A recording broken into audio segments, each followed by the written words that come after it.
Hello hello hello students, कैसे हैं आप लोग। होप सो आप लोगों की प्रिपरेशन काफी बेहतर चल रही होगी जेई मेंस एप्लीकेशन के लिए। तो आज मैं आप लोगों के लिए लेके आ गया हूं टॉप 100 का पार्ट 2 आप लोगों के लिए। खास करके इसमें जो भी हम लोग देखेंगे, आज है ना, पार्ट 1 में हम लोग देखे थे फिजिकल केमिस्ट्री से रिलेटेड क्वेश्चंस, है ना। तो आज मैं देखूंगा ऑर्गेनिक केमिस्ट्री से रिलेटेड, जो काफी ऐसे ही क्वेश्चंस आए हुए हैं और आने वाले एग्जाम्स में भी ऐसे ही कॉन्सेप्ट्स पे आपको देखने को मिल सकते हैं, है ना। तो चलिए आइए शुरू करते हैं आज का सेशन। तो देखिए, इस तरीके के क्वेश्चंस है ना, काफी इंपॉर्टेंट होते हैं, जिसमें आपका मल्टीपल रिएजेंट होता है और आपका क्या पूछ लेता है कि कितना ग्राम या कितने मोल्स प्रोडक्ट, जब मेजर प्रोडक्ट होगा फाइनल, उसके कितने बनेंगे। तो क्वेश्चंस को देखते हैं क्या बोल रहा है। Consider the following sequence of reactions. 11.25 milligram of chlorobenzene will produce x into 10 to the power minus 1 milligram of product B। ठीक है, तो ये हमारा क्लोरोबेंजीन है। तो क्लोरोबेंजीन है, तो सबसे पहले अगर हम बात करें क्लोरोबेंजीन का रिएक्शन अगर हम करवा दे किसके साथ, सबसे पहले अगर हम करवा दे Mg के साथ, किसके प्रेजेंस में, ड्राई ईथर के प्रेजेंस में। तो जब हम ड्राई ईथर के प्रेजेंस में इसका रिएक्शन करवाएंगे तो हमें क्या मिल जाएगा, सबसे पहले RMgX मिलता है, तो यहां पे क्या आ जाएगा, MgCl, है ना। तो ये एक RMgX मिल गया, एक ग्रिग्नार्ड रिएजेंट है ना बच्चों। अब इसका रिएक्शन अब हमें किसके साथ करवाना है, CO2 के साथ। किसके साथ, CO2 के साथ। किसके प्रेजेंस में, H3O के प्लस में, है ना। तो जब भी हम लोग CO2 और H3O प्लस के प्रेजेंस में RMgX का रिएक्शन करते हैं तो हम लोगों को क्या मिलता है, कार्बोक्सिलिक एसिड। तो यहां क्या मिल जाएगा, बेंजोइक एसिड, है ना। यहां हमें क्या मिलेगा, बेंजोइक एसिड। ठीक है, उसके बाद आप रिएजेंट देखोगे NH3 है ना। तो जब NH3 का रिएक्शन अगर हम करवा दे, ठीक है, NH3 के साथ रिएक्शन करवाएंगे और हीट है, तो हम लोग जानते हैं कि जब भी बेंजोइक एसिड का एमोनिया के साथ रिएक्शन करवाते हैं तो एमाइड फॉर्म कर जाता है। तो अब हमें क्या मिल जाएगा, जरा देखोगे, ये मिल गया C double bond O NH2, है ना। ये हमें एक अमाइड मिल गया। अब आप देखोगे लास्ट जो फाइनल रिएजेंट है हमारा, ये है Br2NaOH। ये आपको रिएजेंट याद होगा, ये होता है हॉफमैन ब्रोमामाइड डिग्रेडेशन रिएक्शन। तो यहां पे हम लोग क्या करते हैं, जब Br2NaOH के साथ रिएक्शन होता है तब हम क्या करते हैं, ये CO2 को बाहर करते हैं मैग्नीशियम में, है ना, आप लोग पढ़े हो। तो इसको अगर हम लिखेंगे फाइनली, तो ये हमारा क्या बन जाएगा, CO तो मेरा बाहर हो जाएगा और क्या मिल जाएगा, यहां पे सिर्फ NH2। तो ये जो मेरा प्रोडक्ट मिला वो क्या मिला, एनिलीन, है ना। तो क्लोरोबेंजीन से हमें मिल गया एनिलीन। तो देखो ये भी एक मोल है और एक मोल एनिलीन भी मिल गया, है ना, दोनों के मोल सेम हो गए। अब देखो दिया हुआ है, क्या दिया हुआ है, 11.25 मिलीग्राम किसके, क्लोरोबेंजीन के। 11.25 मिलीग्राम दिया हुआ है, इंटू इसको क्या कर दो, 10 टू द पावर माइनस 3 से मल्टीप्लाई कर दो, है ना। अब इसका मोलर मास कितना होता है क्लोरोबेंजीन का, ये होता है 112.5, और दिस इक्वल टू एनिलीन का देखो बच्चों दे रखा है x into 10 to the power minus 1। तो यहां हम लोग लिख सकते हैं x into 10 to the power minus 1, milligram में है तो इसको मल्टीप्लाई कर देते हैं 10 टू द पावर माइनस 3 से। तो एनिलीन का कितना होता है मोलर मास, ये होता है 93। अब देखो यहां क्या क्या होगा, 10 to the power minus 3, 10 to the power minus 3 चला गया, ये कितने से चला गया, 10 टाइम से चला गया। तो ये एक्चुअल में आ कितना गया, ये आ गया, और इसको हम लिख सकते हैं ना, x into 10 to the power minus 1 is equal to 93 into 10 to the power minus 1। तो इसका मतलब आपका जो x का वैल्यू आ गया है, x का वैल्यू कितना आ गया, 93 मिलीग्राम, है ना। तो यहां आंसर कितना हो गया आपका, x का value 93 milligram, 10 into 10 to the power minus 1 milligram. ठीक है, आपका आंसर आ गया। ठीक है, अब आगे बढ़े नेक्स्ट क्वेश्चन लेने के लिए, इसका एक बार आप स्क्रीनशॉट ले लो। ठीक है, नेक्स्ट क्वेश्चन को आप देखते हैं। नेक्स्ट क्वेश्चन की बात करेंगे। देखो यहां बहुत स्ट्रॉन्ग बेस दिया हुआ है, किसके प्रेजेंस में, KOH और ETOH के प्रेजेंस में। तो ये कैसा शो करता है, एलिमिनेशन रिएक्शन, E2 फॉर्म करेगा। ये कैसा रिएक्शन देगा, E2, आप देख सकते हो हीट भी दिख रहा है। अब यहाँ पे देखो दो ब्रोमीन लगा है, एक यहाँ पे लगा हुआ है और दूसरा यहाँ पे लगा हुआ है। तो अगर हम इसको बनाए, देखो अगर हम इसको बनाएंगे तो अगर हम पहला अगर हटा दें, ये ब्रोमीन को अगर हटाएंगे तो यहां पे एक बॉन्ड आ जाएगा, ठीक है, हाइड्रोजन यहां से एलिमिनेट होगा। अगर यहां से एक ब्रोमीन हटाएंगे तो दूसरा कहां पे आ जाएगा, यहां पे आ जाएगा। आप चाहो तो यहां भी कर सकते थे, लेकिन उससे क्या होता, उतना स्टेबल प्रोडक्ट नहीं होता। हमें वो देखना है जिसमें बेहतर कंजुगेशन हम लोगों को प्रोडक्ट मिले। तो मेजर प्रोडक्ट जनरली वो होता है जिसमें अच्छा कंजुगेशन हो रहा होता है। तो पहला अगर हम हटाएंगे तो देखो, अगर हम ऐसा इसको हम लिखते हैं, ठीक है, तो पहला अगर ब्रोमीन हटाएंगे तो हमारा कहां मिलेगा, ये देखो यहां पे आ गया, एक यहां पे आ गया, ठीक है। दूसरा अगर ब्रोमीन हटा देंगे तो एक मेरा कहां मिल जाएगा, यहां पे आ जाएगा बॉन्ड, ठीक है। अब इसका देखो इस फॉर्म में दिया, आईयूपीएसी फॉर्म में पूछा हुआ है। तो अगर इसका हम नंबरिंग करना चाहें तो नंबरिंग कर लो, 1 2 3 4 5 6 7, ठीक है। तो सबसे पहले अगर आप देखोगे 2 पे क्या लगा हुआ है, 2 फिनाइल, क्या दिया हुआ है, 2 फिनाइल, है ना। 2 फिनाइल है और टोटल कितना है, 7, मतलब हेप्टा है। तो 2 फिनाइल हेप्टा, है ना। हेप्टा क्यों लिखे, हेप्ट लिखे क्योंकि दो डबल बॉन्ड होता है ना, तो हेप्ट का क्या हो जाता है, हेप्टा। और कहां कहां पे है, 2 नंबर पे और 4 नंबर पे लगा हुआ है, 2,4 डाई ई एन, ठीक है, डाई ई एन ई कर दो, ठीक है। अब देखो कौन सा ऑप्शन है, 2 फिनाइल हेप्टा 2,4, तो हमारा ऑप्शन सी सही हो गया। देखो ये कैसा है, कितना आसान क्वेश्चन है, इस तरीके का करना है। जब भी एलिमिनेशन रिएक्शन आए तो आप देखो, जब भी बेंजीन रिंग वगैरह आए तो आप देखना कंजुगेशन जिसमें बेहतर होगा वो मेरा मेजर प्रोडक्ट होगा। तो आप देखो यहाँ क्या है, pi sigma pi. Clear, got it. तो जल्दी से आप इसका स्क्रीनशॉट ले लो, ठीक है, ले लिए। अब हम लोग इसका अगला क्वेश्चन देखते हैं। चलो थोड़ा आगे आ गए हम लोग, क्वेश्चन नंबर 3। अब देखो ये क्वेश्चन क्या है, consider the above sequence of reaction 151 gram of 2 ब्रोमोपेंटा is made to react with yield of major product P is 80% where Q is 100%, ठीक है, पेंटेन है। चलो तो देखो ये रिएक्शन है, ये कितना दिया हुआ है, अभी तो हमको नहीं पता ये कितना है। अभी QH एल्कोहलिक QH के साथ रिएक्शन होगा। सबसे पहले आप देखो यहां पे मेरा ब्रोमीन दिया हुआ है, तो इसका रिएक्शन अगर एल्कोहलिक KOH के साथ अगर आप करवाओगे तो फिर यहाँ क्या होगा, एलिमिनेशन ही होगा। यहाँ क्या होगा, एलिमिनेशन। तो अगर एलिमिनेशन करवाएंगे तो यहाँ मेजर प्रोडक्ट लेना है, यहां से भी हो सकता है, यहां से भी हाइड्रोजन जा सकता है। तो हमें मेजर प्रोडक्ट लेना है ना। तो जब मेजर प्रोडक्ट लेंगे तो हमारा पाई बॉन्ड कहां पे आ गया, यहाँ, ठीक है। अब जैसे ही आ गया उसके बाद फिर देखो Br2 के साथ होगा, तो Br2 कैसा होता है, एंटी एडिशन देता है। तो फर्दर हम वापस से अगर Br2 के साथ रिएक्शन करवा दे तो जरा आप देखोगे तो एक Br यहां आ गया हमारा और दूसरा Br यहां पे आ गया, देख रहे हो। तो इसका मतलब यहां पे एक एंटी एडिशन हो गया। अब देखो यहां पे क्या बोल रहा है, 151 gram of 2 bromopentane is made to react yield major product of P मेरा कितना है, ये मेरा P है, ये मेरा क्या है, P है। तो P मेरा कितना 80% होगा। तो मान लो कि ये अगर 1 मोल होता तो इसका 80% कितना होता, 0.8 मोल होता। अब जो Q है इसका 100% है, तो इसका मतलब इसका 100% 0.8 मोल है, तो ये भी कितना होगा, 0.8 मोल ही तो होगा, है ना। क्योंकि ये इसका 80% बोल रहा है और ये इसका बोल रहा है 100% बोल रहा है। तो इसका 80% 0.8 मोल और इसका 100% 0.8 मोल ही होगा। अब जो मेरा फाइनल प्रोडक्ट Q है, अब उसका पूछ रहा है कि मास कितना होगा। तो भाई नंबर ऑफ मोल्स तो पता चल गया, अब हमको निकालना है मास Q का। तो नंबर ऑफ मोल्स तो पता चल गया 0.8। अब इसका मोलर मास कितना होता है, 230, कितना होता है, 230। तो जब इसको आप मल्टीप्लाई करोगे तो इसका वैल्यू कितना आ जाएगा, 230। अगर 10 होता तो 230 हो जाता है, लेकिन 2 कम है, इसका मतलब 23 और 23 46 कम है। तो 46 अगर 230 में अगर कम है तो कितने हो जाएंगे वैल्यू, सब लोग जल्दी से इसका आंसर लिखेंगे खुद से, ठीक है। तो हमारा इसका मोलर मास आ जाएगा सबके लिए, क्लियर है। चलो नेक्स्ट क्वेश्चन देखें जल्दी से, ठीक है। स्क्रीनशॉट इसका आप लोग जल्दी से ले लो, 1 2 3। नेक्स्ट क्वेश्चन,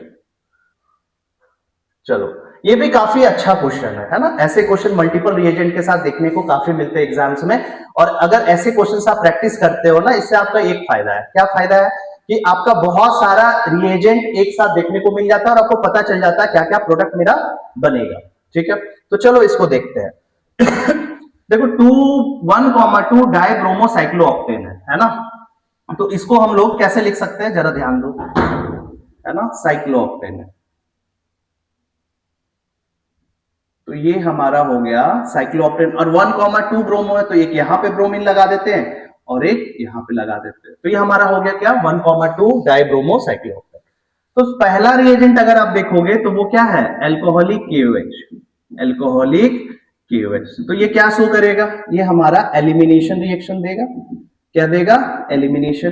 तो पहले किसी एक को एलिमिनेट कर देते हैं। तो इसको अगर एक Br हटेगा तो मेरा क्या बनेगा, जरा देखो बच्चों, है ना।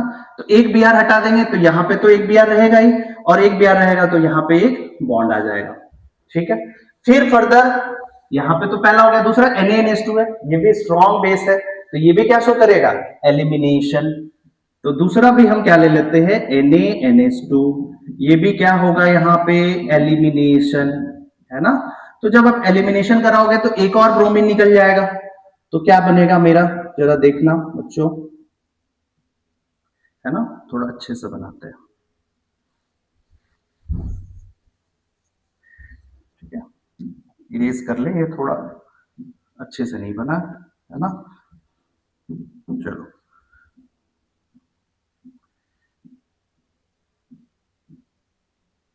ठीक है, ये बना, तो ये भी निकल गया, तो एक यहाँ बॉन्ड आ गया और एक यहाँ आ गया, मतलब दूसरा रिएजेंट भी हमारा यूज हो गया।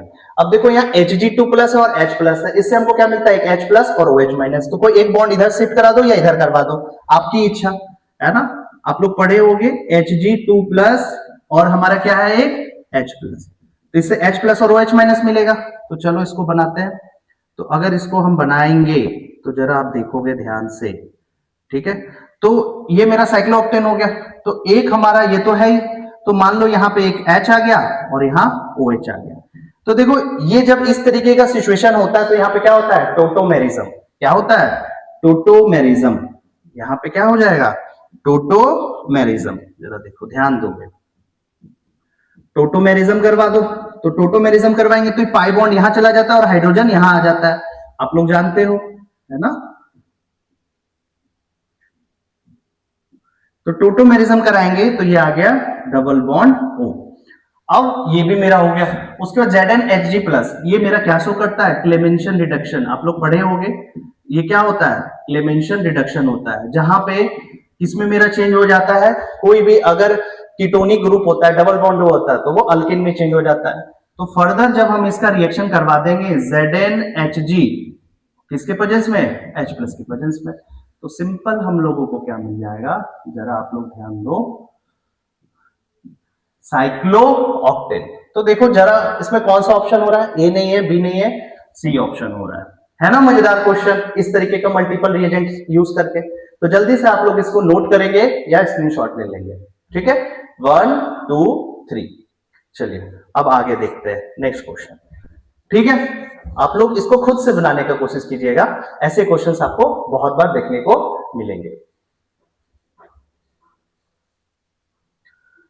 Okay, the correct order of reactivity of the following benzyl halides through a reaction with KCl। देखो KCl है तो ये क्या शो करेगा, SN2 रिएक्शन, है ना। तो अब यहाँ एक बेंजाइलिक हैलाइड है, सब में दिख रहा है बेंजाइलिक हैलाइड, तो पार्शियल बेंजाइलिक हैलाइड फॉर्म करता है। तो जितना बढ़िया इलेक्ट्रॉन डोनेटिंग ग्रुप होगा उतना अच्छा SN2 रिएक्शन फॉर्म करेगा। तो देखिए ये भी +M शो करता है ना, ये भी +M शो करता है। यहाँ पे ये क्या शो करेगा, -M, और ये मेटा पे लगा हुआ है तो ये -I शो करेगा, है ना। तो सबसे बढ़िया NH2 होता है, तो सबसे ज्यादा कौन हो गया, B। B ज्यादा हो गया किससे, A से। A से ज्यादा कौन हो गया, ये थोड़ा ज्यादा बेहतर है इससे, D, और D से अच्छा कौन हो गया, C। तो आंसर आ गया BADC। तो ऑप्शन कौन सा हो गया, BADC, ऑप्शन बी हो गया, है ना। काफी आसान सवाल है लेकिन ये पूछे जाते हैं बार बार, जनवरी सेशन में भी ऐसे क्वेश्चंस काफी देखने को मिले थे। तो होप सो अप्रैल सेशन में भी आपको ऐसे क्वेश्चंस देखने को मिल सकते हैं, ठीक है। तो जल्दी से इसका आप लोग स्क्रीनशॉट लेंगे। Okay, next question. हाँ, ये भी एक आसान ही क्वेश्चन है, लेकिन हमेशा देखने को मिलते हैं ऐसे क्वेश्चन, क्योंकि बच्चे कंफ्यूज रहते हैं। देखिए सबसे पहले अगर हम बात करें, है ना, पहला क्वेश्चन की बात करें, अब देखोगे पहला क्वेश्चन, जब क्लोरीन जिस कार्बन से कनेक्टेड हो, और वो कार्बन किस कार्बन से कनेक्टेड होना चाहिए, सिंगल बॉन्ड से, है ना, तो वो कैसा शो करता है, एलाइलिक। ये कैसा होता है, एलाइलिक हैलाइड। ठीक है, ये एलाइलिक हैलाइड, है ना। अब CH3 बॉन्ड CH, तो ये एक्चुअल में है क्या, ये कुछ ऐसा है ना, CH के साथ यहाँ Cl लगा हुआ है, यहाँ CH3 है, तो ये सिंपल अल्काइल हैलाइड है ना। ये सिंपल क्या है, एक अल्काइल हैलाइड हो गया, मतलब एलाइल क्लोराइड हो गया। ठीक है, अल्काइल क्लोराइड हो गया, ये कैसा हो गया, अल्काइल क्लोराइड। ठीक है, अब देखो थर्ड वाला, अब थर्ड वाला देखोगे, जब क्लोरीन जिस कार्बन से कनेक्टेड हो और वो डबल बॉन्ड से कनेक्टेड हो, मतलब sp2 हो, तो वो कैसा होता है, विनाइल। कैसा होता है, विनाइल हैलाइड। अब देखो ये एक बेंजीन है, बेंजीन के साथ कार्बन है और कार्बन के साथ Cl लगा हुआ है, तो सिंपल ये बेंजाइलिक हैलाइड हो गया। ये कैसा हो गया, बेंजाइलिक हैलाइड हो गया, ये बेंजाइलिक है। तो आइए ऑप्शन मैच करते हैं। ठीक है, तो हमारा विनाइलिक हैलाइड ए का कौन सा हो गया, थर्ड। ए का थर्ड कौन सा है भाई, ये इस दोनों ऑप्शन में मिल रहा है। बेंजाइलिक हैलाइड बी का कौन सा हो गया, फोर्थ। बी का फोर्थ यहां भी है और यहां भी है। अल्काइल क्लोराइड कौन हो गया, सी का सेकेंड। सी का सेकेंड देखिए इस ऑप्शन में आ रहा है। ठीक है, सी वाले में, तो ये भी चेंज देख ही लेते हैं। डी का कौन सा दिख रहा है, एलाइल हैलाइड कौन है भाई, एलाइलिक फर्स्ट, तो डी का फर्स्ट, तो ऑप्शन आपका सी मैच कर रहा है। ठीक है बच्चों, ये समझ में आया। तो इस तरीके के क्वेश्चंस बहुत देखने को मिलते हैं कि एलाइलिक कौन सा है, विनाइलिक कौन है, बेंजाइलिक कौन सा है, एराइल हैलाइड कौन है। इस तरीके के क्वेश्चंस आप लोग जरूर बनाइएगा, और ये आपको बिल्कुल आपको ऐसे क्वेश्चन देखने को मिल सकते हैं, किसी के सेशन में जरूर देखने को मिलेंगे। ठीक है, आइए तो फिर नेक्स्ट क्वेश्चन देखते हैं। उससे पहले आप इसका स्क्रीनशॉट ले लेंगे। Okay, 1 2 3, next question. चलिए, हाँ, बॉइलिंग पॉइंट डेंसिटी, ये भी ऐसे भी क्वेश्चंस काफी पूछे जाते हैं कि बॉइलिंग पॉइंट कैसे बढ़ता है या डिक्रीज करता है। तो हम लोग जानते हैं कि जब नंबर ऑफ कार्बन बढ़ता है ना, अगर नॉर्मल चेन में नंबर ऑफ कार्बन बढ़ेगा तो बॉइलिंग पॉइंट क्या होंगे, बढ़ेंगे। और अगर आइसोमेरिक अगर कोई होगा और उसमें ब्रांच बढ़ते लग जाता है सेम हैलाइड के साथ, तो उसका क्या होता है, बॉइलिंग पॉइंट डिक्रीज करता है। तो पहला ऑप्शन देखिए, नंबर ऑफ कार्बन चेन बढ़ रहा है, तो इसका मतलब पहला वाला बॉइलिंग पॉइंट तो बिल्कुल सही है। डेंसिटी देखो, डेंसिटी किस पे डिपेंड करता है, halogen atom, mass of halogen atom पे। अगर हेलोजन एटम के मास बढ़ रहे हैं तो डेंसिटी भी बढ़ जाता है ना, क्योंकि डेंसिटी क्या होता है, मास पर यूनिट वॉल्यूम। तो देखिए यहां तो ठीक है हाइड्रोबेंजीन, सॉरी, यहाँ पे तो ठीक है, नॉर्मल आपका दिख रहा है, यहाँ पे फिर क्लोरीन लगा है, यहाँ पे फिर ब्रोमीन लगा हुआ है ना, तो सिंपल है, नॉर्मल है, यहाँ बेंजीन नहीं है ना, नॉर्मल आपका चेन दिया हुआ है। लेकिन इसके बाद ब्रोमीन होता तो सही हो जाता, इसके बाद क्या है, क्लोरीन हो गया, तो ये वाला मेरा तो गलत हो गया। उसके बाद ये भी हमें पता है कि नंबर ऑफ हेलोजन एटम्स जब बढ़ते हैं, अगर सेम ही एटम हो लेकिन नंबर ऑफ हेलोजन एटम भी बढ़ने लग जाते हैं, तब भी बॉइलिंग पॉइंट बढ़ता है। अब देखोगे यहाँ पे 3 हेलोजन एटम है ब्रोमीन की, यहाँ पे 2 है, यहाँ पे 1 है, मतलब ये भी बिल्कुल सही है। डेंसिटी यहाँ पे अगर हम बात करें तो देखो यहाँ क्लोरीन ब्रोमीन है, यहाँ पे आयोडीन ब्रोमीन है, तो ये भी कैसा हो गया, गलत हो गया। यहाँ पे देखोगे बॉइलिंग पॉइंट, जैसे जैसे ब्रांच बढ़ता है आइसोमेरिक कंपाउंड में, वैसे वैसे बॉइलिंग पॉइंट घटता है, तो इसका मतलब डिक्रीजिंग ऑर्डर में, तो ये भी सही हो गया। तो हमारा ऑप्शन कौन कौन से सही हो गया, ए सी ई, तो ए सी ई हमारा कौन सा ऑप्शन मैच कर रहा है, ऑप्शन सी। तो जल्दी से इसको नोट करेंगे आप लोग, स्क्रीनशॉट जल्दी से ले ले। बेहतर होगा कि आप लोग हाथ से लिख के नोट्स बनाया करें, लेकिन फिर भी जिनको भी लगता है स्क्रीनशॉट लेना है तो आप बिल्कुल ले लें। 1 2 3, आइए देखते हैं नेक्स्ट क्वेश्चन। चलो ठीक है, बोल रहा मैच द फॉलोइंग क्वेश्चन, है ना। इस तरीके के क्वेश्चंस भी आपको देखने को मिल सकते हैं अपने सेशन में, काफी इंपॉर्टेंट होते हैं नेमिंग रिएक्शन वाले, मैच द फॉलोइंग, है ना। पहले अगर आप देखो, ये क्लोरोबेंजीन है और मिथाइल क्लोराइड है, तो जब एक बेंजाइलिक ग्रुप हो और सिंपल एक अल्काइलिक हो, ये दोनों जब कंबाइन करते हैं, है ना, जैसे ये दोनों कंबाइन करते हैं ऐसे, अगर दिया हो एक तरफ क्लोरीन है और बीच में आपका क्या है, सोडियम है, प्लस इस तरफ क्या है आपका, एक तरफ ClCH3 है, तो जब भी ऐसा फॉर्म होता है ना, ऐसा होता है, 2 Na होगा, तो इस तरीके का जब भी कंपाउंड होगा, है ना, जब मिथाइल बेंजीन फॉर्म करेगा या इसको टॉलिन बोलेंगे तो वो कैसा होता है, वुड्स फिटिंग रिएक्शन होता है। कैसा होता है, वुड्स फिटिंग रिएक्शन। सिर्फ ये होता तो वुड्स रिएक्शन होता, और सिर्फ ये होता तो सिर्फ फिटिंग रिएक्शन होता, लेकिन दोनों क्रॉस है, अलग अलग, एक बेंजाइलिक है, कैलाइलिक है, तो ये कैसा हो जाता है, वुड्स फिटिंग रिएक्शन। तो पहला वाला हमारा कैसा हो गया, Wurtz Fittig, Wurtz Fittig reaction. ठीक है। सेकेंड वन देखो, क्लोरोबेंजीन है, दो होंगे, देखो सेम सेम ग्रुप के साथ ये अटैच्ड हो रहा है, सेम सेम के साथ हो रहा है, इसका मतलब ये क्या बनेगा, जरा देखना। अगर हम बात करें, इधर भी क्लोरीन है, दो सोडियम है, और इधर भी आपका क्लोरीन एटम है। ठीक है, ऐसे बना लेते हैं। तो ये यहां से इसको हटा दो, तो ये क्या बन जाएगा, जरा देखोगे तो ये डाइफिनाइल बन गया। तो मैंने बोला था ना, अगर सेम सेम होगा तो वो कैसा रिएक्शन होता है, फिटिंग रिएक्शन। तो ये कैसा रिएक्शन हो गया, फिटिंग रिएक्शन। ये सिंपल फिटिंग रिएक्शन है।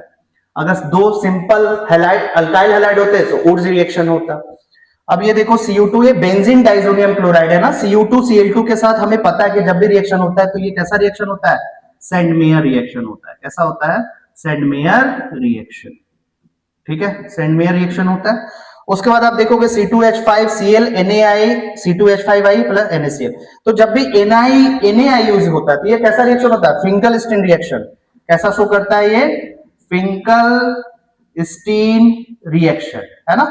तो आइए मैच करते हैं। सबसे पहले तो ए का हो गया क्या, ए का आपका हो गया 2, सॉरी ए का कौन सा हो गया, हाँ 2 ही होगा, वुड्स फिटिंग रिएक्शन हो गया। तो ए का 2 कहां कहां मिल रहा है, यहां भी मिल रहा है और यहां भी मिल रहा है। ठीक है, ए का 2 देखो यहां भी है, यहां भी, यहां दिख नहीं रहा है पर यहां ए का 2 है। ठीक है, बी का 1 है क्या, फिटिंग रिएक्शन, बिल्कुल सही है, बी का 1 यहां भी दिख रहा है। ठीक है, सी का सेंडमेयर रिएक्शन आपको दिख रहा है, सी का 4 दिख रहा है, सी का आपका यहाँ पे 4 सेंडमेयर रिएक्शन, तो यहाँ पे सी का 3 दिख रहा है, यहाँ पे सी का 4 दिख रहा है। ठीक है, ये वाला ऑप्शन जा रहा है। ठीक है, उसके बाद डी का 3 हो जाएगा, डी का फिंकल-स्टीन, मतलब ये हो गया। ठीक है, मैं लिख देता हूं अच्छे से। तो ए का मेरा कौन सा आ गया, जरा ध्यान देखोगे तो ए का मेरा 2 आ गया, बी का मेरा फर्स्ट आ गया, है ना, सी का मेरा 4 हो गया और डी का 3 हो गया। ठीक है, इसको आप अलग से नोट कर लो, जो कि ये ऑप्शन डी में है। ठीक है, ये ऑप्शन आपका डी में है, तो ये आपका ऑप्शन सही हो गया। जल्दी से इसको आप लोग नोट करेंगे या स्क्रीनशॉट लेंगे। 1 2 3। नेक्स्ट क्वेश्चन, चलो ऐसे क्वेश्चंस भी काफी देखने को मिलता है कि जिसमें आपसे कंपेयर करने के लिए पूछ लेता है कि कौन ज्यादा SN1 होगा या कौन ज्यादा SN2 होगा। तो चलिए देखते हैं, है ना बच्चों। तो देखिए यहाँ पे SN2 रिएक्शन किस पे डिपेंड करता है, स्टेरिक हिंड्रेंस जितना कम उतना अच्छा स्टेरिक SN2 रिएक्शन होगा। तो देखिए यहाँ स्टेरिक हिंड्रेंस ज्यादा है, यहाँ कम है, तो ये बढ़िया हो गया, तो ये बिल्कुल सही बता रहा है ना, फर्स्ट वाला सही है। SN1 रिएक्शन के लिए किस पे डिपेंड करता है, स्टेबिलिटी ऑफ कार्बोकेटाइन पे डिपेंड करता है। तो सबसे बढ़िया कार्बोकेटाइन देखिए यहाँ ब्रोमीन इसी पे लगा हुआ है, स्टेबलाइज करेगा, ये थोड़ा दूर हो गया, तो ये भी बिल्कुल सही है। इलेक्ट्रोफिलिक सब्स्टिट्यूशन, इलेक्ट्रोफाइल कहां अटैक करता है, इलेक्ट्रॉन रिच डेंसिटी। तो क्यों, खुद कैसा होता है, इलेक्ट्रॉन डिफिशिएंट स्पीसीज होता है, तो कहां अटैक करना चाहेगा, जहां पे इलेक्ट्रॉन रिच डेंसिटी हो। तो देखो यहाँ NO2 ग्रुप लगा हुआ, या क्लोरोबेंजीन है, तो ये तो -m इफेक्ट शो करेगा ना, तो ये तो इलेक्ट्रॉन डेंसिटी और कम कर देगा रिंग में, इसके कंपेयर में ये ज्यादा अच्छा है, तो ये भी बिल्कुल सही है। न्यूक्लियोफिलिक सब्स्टिट्यूशन, ये कहां अटैक करेगा, जहां इलेक्ट्रॉन डिफिशिएंट स्पीसीज हो, क्योंकि ये खुद कैसा है, एक न्यूक्लियोफाइल है, इलेक्ट्रॉन रिच डेंसिटी स्पीसीज है। तो देखोगे अगर यहाँ पे NO2 दिया हुआ है तो NO2 क्या करेगा, आपका इलेक्ट्रॉन डेंसिटी रिंग में डिक्रीज करेगा, स्पेशली कहां, ऑर्थो और पैरा पे। तो यहाँ तो पैरा पे ऑलरेडी ब्रोमीन लगा है, तो कहां कम कर देगा, ऑर्थो पे। तो इसका मतलब न्यूक्लियोफाइल इसके कंपेयर में कहां अटैक करेगा, इस ग्रुप में ज्यादा अच्छे से अटैक करेगा। तो ये भी सही हो गया, तो A B C D सब सही हो गया। इसका मतलब इसका ऑप्शन कौन सा हो गया, ऑप्शन, इसमें तो सिर्फ A C D है, ये नहीं होगा, B हो जाएगा। तो A भी सही हो गया, B भी C भी D भी। तो जल्दी से इसको आप लोग नोट करेंगे, है ना, आसान क्वेश्चन बच्चों। ठीक है, स्क्रीनशॉट ले लो, 1 2 3। नेक्स्ट, तो ये हमारा आज का आखिरी क्वेश्चन है, आप लोग पहले ट्राई करो इसको जल्दी से, क्या होगा इसका आंसर। मैं 1 मिनट के लिए हटता हूं। ओके, चलो अब मैं सॉल्व करता हूं।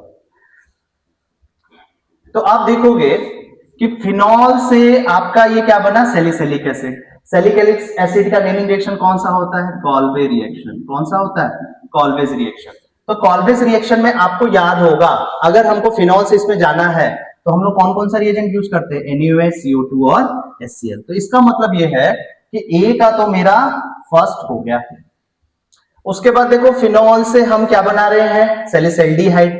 तो सैलिसैल्डिहाइड हम लोग किसमें पढ़ते थे, रीमन टीमन रिएक्शन में, याद होगा आप लोग को, रीमन टीमन रिएक्शन में। तो रीमन टीमन रिएक्शन में हम लोग क्या यूज करते थे, आपको याद होगा सबसे पहले NaOH, क्योंकि फेनोक्साइड हमें आयन बनाते थे, फिर ClCl3 यूज करते थे, फिर NaOH और फिर HCl।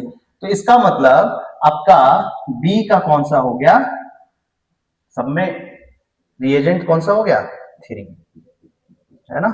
ए का तो यहाँ पे ए का कौन सा लिखे थे हम लोग, ए का 4 था, ए का 4 था, ठीक है, और बी का 3rd हो गया, है ना, 4 है ये, और 3rd भी मेरा हो गया यूज, ठीक है।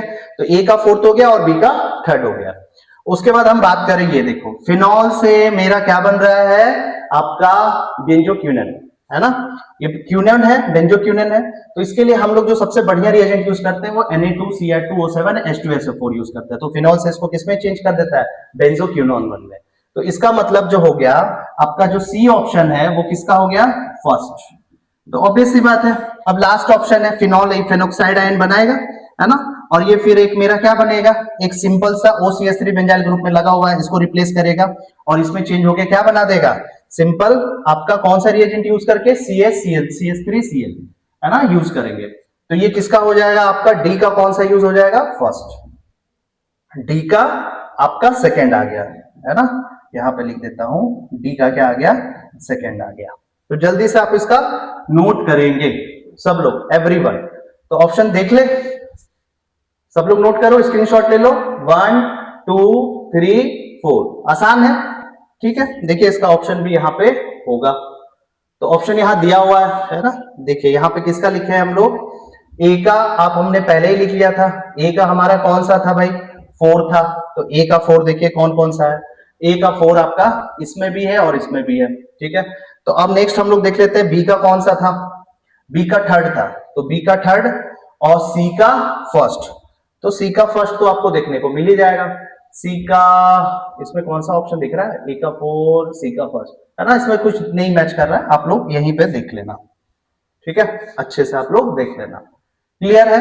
तो ये हमारा आज टॉप 10 क्वेश्चंस था, काफी इंपॉर्टेंट क्वेश्चंस था, इसको आप लोग बहुत अच्छे से देखोगे। आगे अगर हम बात करें, ठीक है, नेक्स्ट स्लाइड पे, तो इस बार का ये हमारा रिजल्ट रहा है, जिसमें हमारे बच्चे ने काफी अच्छा स्कोर किया था। एक निश्चय हमारा बच्चा 99.61 परसेंटाइल लाया था और बाकी बच्चों ने भी काफी अच्छा परफॉर्म किया था। होप सो आप लोग की भी तैयारी बहुत अच्छे से चल रही होगी, हम जो भी क्वेश्चंस करा रहे हैं आप लोग अच्छे से उसको प्रैक्टिस कर रहे होंगे। आप लोग जितना हो सके अच्छे से प्रैक्टिस कीजिएगा, न्यूमेरिकल बेस्ड में कैलकुलेटिव पार्ट पे जरूर ध्यान दीजिएगा, ठीक है। तब तक के लिए आप सभी को मेरे तरफ से बहुत बहुत थैंक यू। तो जल्दी मिलते हैं हम नेक्स्ट वीडियो में पार्ट 3 लेके हमारे टॉप 100 क्वेश्चंस के लिए। चलो, goodbye and see you soon.